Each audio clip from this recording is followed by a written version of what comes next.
Paz, gente, boa noite pra vocês, bom dia, boa tarde, eu não sei que hora que você tá vendo esse vídeo. Bom, eu sou a Natália Andrade e hoje eu tô aqui pra falar com vocês a respeito de um tema muito atual nos dias de hoje. Pânico, síndrome do pânico. O pânico, pra quem não sabe, é o medo excessivo, é o medo em excesso. É um transtorno que mexe com a nossa cabeça e conforme vai mexendo, por um tempo depois começam a vir as sensações físicas, digamos assim, fisiológicas, né? Bom, o mais importante de tudo isso é a gente entender o que é e quais as causas. E também os sintomas. Porque assim, de repente você, como eu, tinha síndrome do pânico, ou tem, e não sabia também. Como eu, fui descobrir um bom tempo depois. Porque as crises, elas começaram, né, os sintomas, eles começaram a ficar muito mais fortes. Então assim, falando de mim, alguns sintomas que eu tinha. Então, tudo começou assim, eu comecei a ter falta de interesse pelas coisas, tudo. Por exemplo, carro zero. Na época eu tinha comprado um carro zero. Eu lembro que em uma das minhas crises, eu peguei e não fui nem buscar o carro na concessionária. Minha mãe que foi pra mim, porque eu morria de medo de dirigir, eu não conseguia sair de casa. E a falta de apetite foi uma outra coisa que, pra quem me conhece e sabe, eu tenho um apetite, né? Um senhor apetite. Eu como bastante. E então acabou pegando essa parte, mas o contrário também é verdadeiro. Às vezes tem pessoas que vai pegar a parte onde ela vai comer menos. Então é importante a gente saber que são sempre os extremos, tá? Oscilação de humor, eu tinha sempre. Choro fácil, sem motivo. Eu tinha irritabilidade, desânimo, ansiedade, gente, era o pior dos sintomas. Era horrível quando eu tinha ansiedade. E a ansiedade não era aquela coisa assim, nossa, vai chegar aquele passeio, vai chegar um determinado dia, nossa, eu tô ansiosa. Não era desse jeito. Era algo assim, sintomas físicos. Eu não conseguia ir na academia porque eu não conseguia respirar. O meu coração acelerava horrores. Suor, eu suava assim, excessivamente, sudorose que fala, né?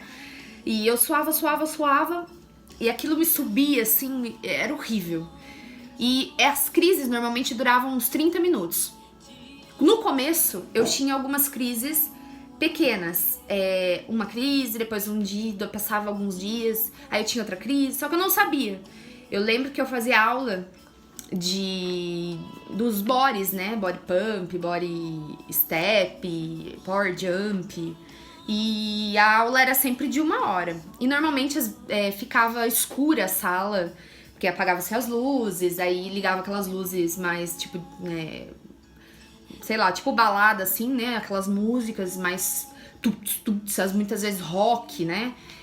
Porque a aula é com música. E eu lembro que eu saía, gente.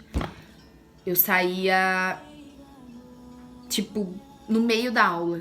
E ia dar uma volta no campo andando. Só que nesse sair, e assim, às vezes eu tava com a minha menor carga, por exemplo, falando do body pump. Às vezes eu tava fazendo o mais fraco que eu podia no power jump. Mas ainda assim, eu ficava com o meu coração tão acelerado, mas tão acelerado, que parecia que eu tava correndo, assim, uma maratona. Sabe? Era horrível. Então, foram alguns dos sintomas que eu tive. E isso acaba com a nossa qualidade de vida, com certeza. E acaba com a qualidade de vida e a gente acaba ficando uma pessoa distante das outras, do mundo. Parecia assim, ó, eu tinha uma sensação que o mundo, ele ficava acontecendo em volta de mim. E eu tava, assim, no meio de uma sala fechada. Então, assim, era horrível. Eu não sei nem explicar, assim. Eu não desejo nem pra pessoa, assim, que eu menos gosto nessa vida. Se é que, né, existe. Acho que eu não tenho ninguém que eu menos gosto, assim. Mas eu não desejo mesmo pra ninguém isso. Com certeza. Bom, falando de sintomas, é isso, né? Mas daí, o que aconteceu? Tendo isso, até eu descobrir, eu fui na Unimed várias vezes. Fui ver médicos no pronto atendimento. Chegava lá assim, não sabia nem como eu chegava, porque eu trabalho dirigindo. Eu trabalho todos os dias, eu pego rodovia no meu trabalho. E às vezes eu sentia vontade assim de parar no meio da estrada, principalmente quando eu via assim que a estrada era vazia, não tinha nenhum posto, alguma coisa assim, eu ficava apavorada. E aí uma dessas crises, né, quando foi em julho de 2015, foi quando eu não consegui mais segurar mesmo. Daí eu fui parar no hospital e eu cheguei lá e foram feitos todos os exames em mim. Fiz exame de coração de todos os jeitos que vocês imaginarem. Eu fiz eletro, exame de esteira, exame de sangue de todos os tipos. Uma série de coisas. Check-ups que a gente faz. Porque eu falei, eu vou morrer. Tá acontecendo, eu tô com problema de coração, não é possível, eu sempre gostei de fazer atividade física, como assim? Como que isso pode estar acontecendo comigo? E aí, eu fui nesse médico, eu lembro que ele me atendeu na Unimed, um senhorzinho, e ele me mediu, minha pressão tava 17 por qualquer coisa, não lembro, mas tava muito alta. A hora que ele falou que tava alta, eu, fiquei com uma pressão mais alta ainda, porque daí eu fiquei assustada, foi horrível. E aí, ele me falou, Natália, eu vou te dar um calmante. Aí, aquilo fez assim, né? Porque eu nunca tinha tomado um calmante na minha vida. Aí, veio ele com o calmantezinho por debaixo da língua. E aí, eu me acalmei. A pressão abaixa, porque você fica mais calmo. Mas aí, ele veio com uma guia. E é isso que foi difícil. Ele veio com uma guia e falou, Natália, eu vou te dar um encaminhamento para um psiquiatra. Porque assim, você não tem nada. A gente fez todos os exames possíveis e impossíveis em você. Você é uma pessoa que tem se alimenta bem e tal, seus exames estão todos certos.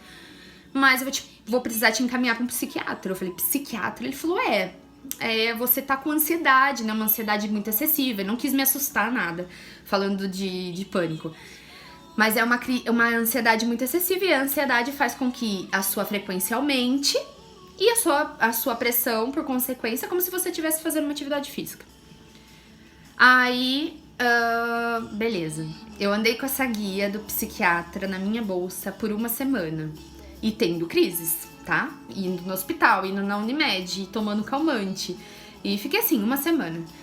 Até que eu tive uma crise no meu trabalho fora, né, num dia desses que eu estava fora. E eu tinha que voltar pra Rio Claro.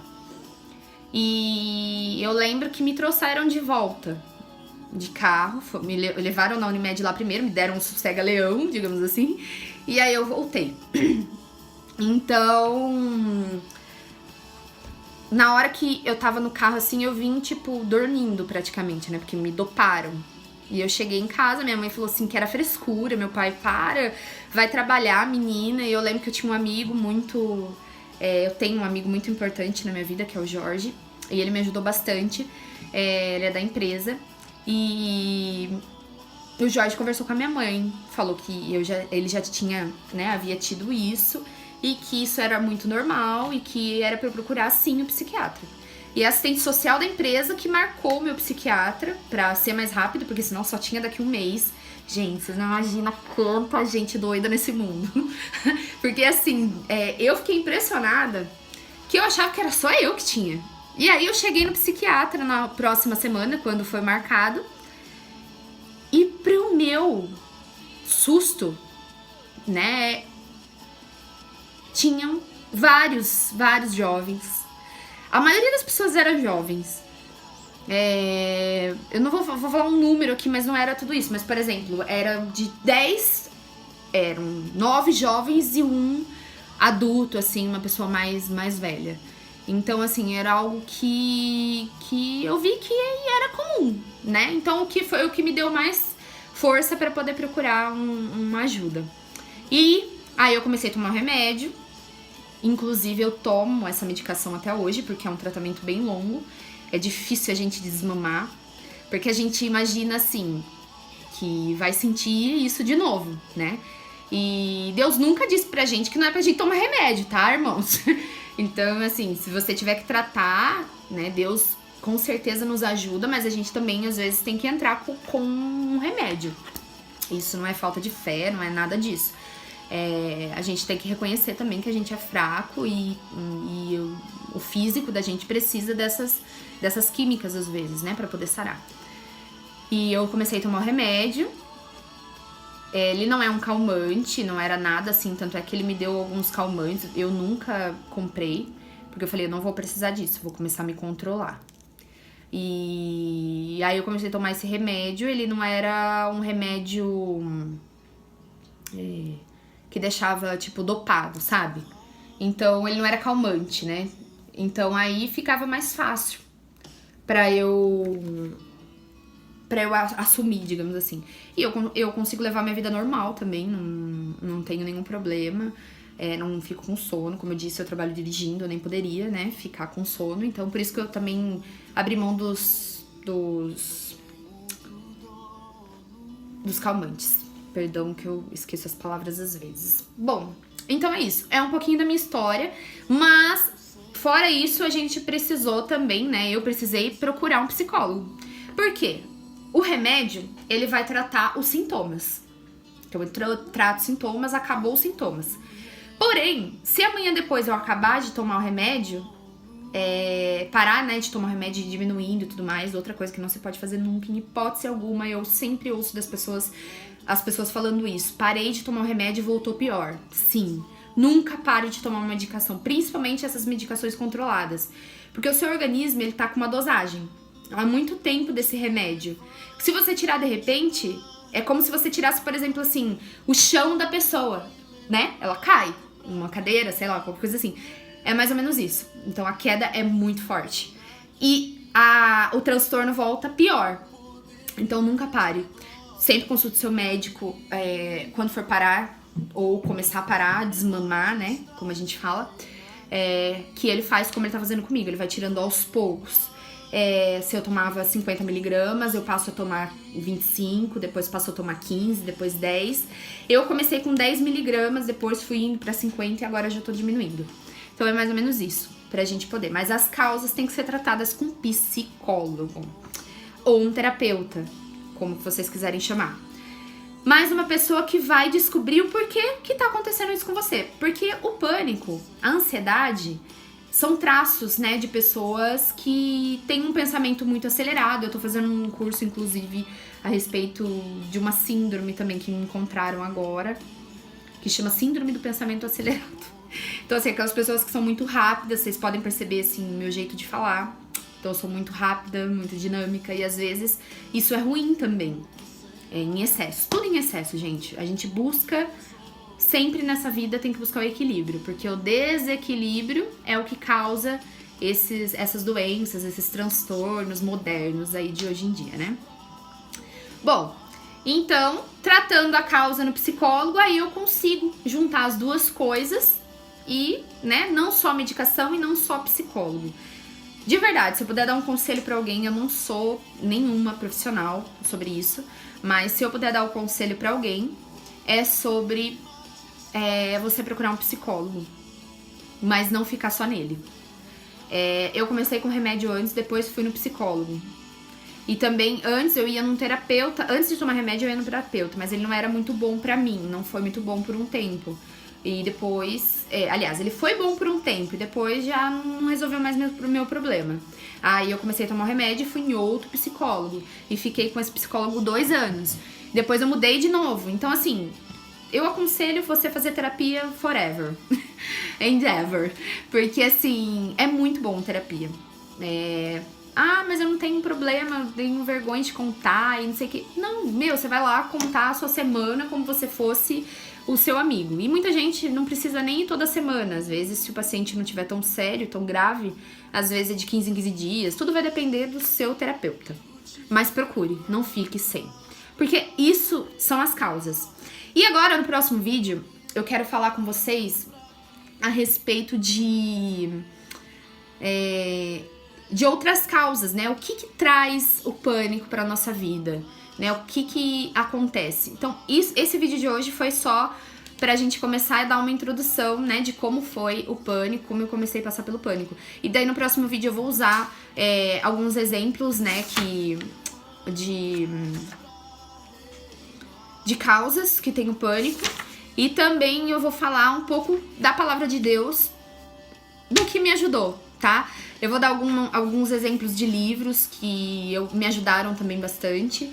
Eu me apeguei muito em livro e, assim, nada nessa vida poderia ser possível se eu não tivesse Deus comigo. Eu tenho a certeza absoluta que foi Deus que me tirou dessa. Não foi remédio, não foi nada, gente, porque assim, ó, quem conhece a palavra de Deus e sabe, e tem o temor e tem Deus, sabe que nada é possível sem Ele.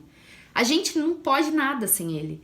Então, assim, se Deus não capacitasse o médico pra me dar um remédio, gente, o primeiro remédio deu certo pra mim. Sabe, eu creio, assim, muito que foi Deus, porque muita gente que eu conheço fala, Natália, eu fui no médico, fui no outro, fui em outro, tomei um remédio, tomei 2, tomei 3 e nada resolve. Então, assim, o meu remédio foi o primeiro que eu tomei e já deu certo, na dose certa. Só que tudo isso foi porque eu era apegada a Deus. Eu não tô falando de religião, tá? Eu tô falando de ter um encontro com Jesus. Que foi aí que eu tive um encontro com Jesus.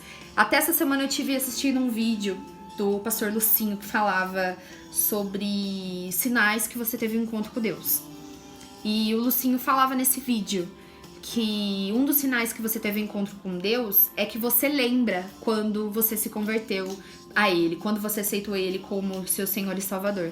E assim, eu sei exatamente a mensagem que foi pregada aquele dia, eu sei exatamente a pessoa que pregou, e foi a pastora Daniela, da minha igreja. Ela pregou sobre o desânimo.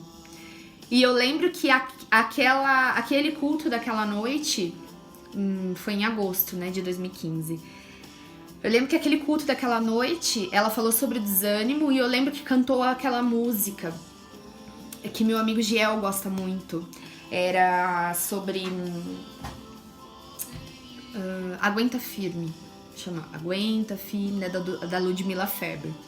Aguenta firme, não desista, continue a lutar. As crises e as dores acontecem, mas chega uma hora aonde elas têm seu fim. Aí eu lembro que os meus amigos, né, assim, a minha amiga Vanessa, a minha irmã, minha mãe, estavam do meu lado, né, me pegaram na mão e o refrão cantava bem assim: e se você não desistir, é pra minha inspiração, pra também permanecer fiel e firme. Eu tô contando contigo, Deus tá contando com a gente. Não sei se vocês sabem qual música é essa. Mas assim, é uma música maravilhosa e que me deu muita força. Na hora, assim, foi algo profético, sabe? Elas olharam pra mim, que o Giel, né, um doce Giel, beijo Giel, falava assim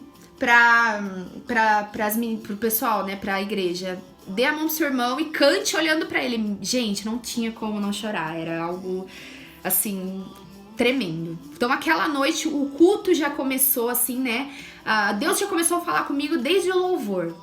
Então, assim, foi algo esplêndido. Gente, eu vou parar o vídeo por aqui, senão vai ficar muito comprido, mas eu volto no próximo com uma palavra e já pra gente falar sobre essas causas, tá bom? Fiquem com Deus, espero que vocês tenham gostado. E quem tem isso, força que você pode sair dessa, como eu também já saí, e leva uma vida normal hoje, tá bom? Beijo pra vocês.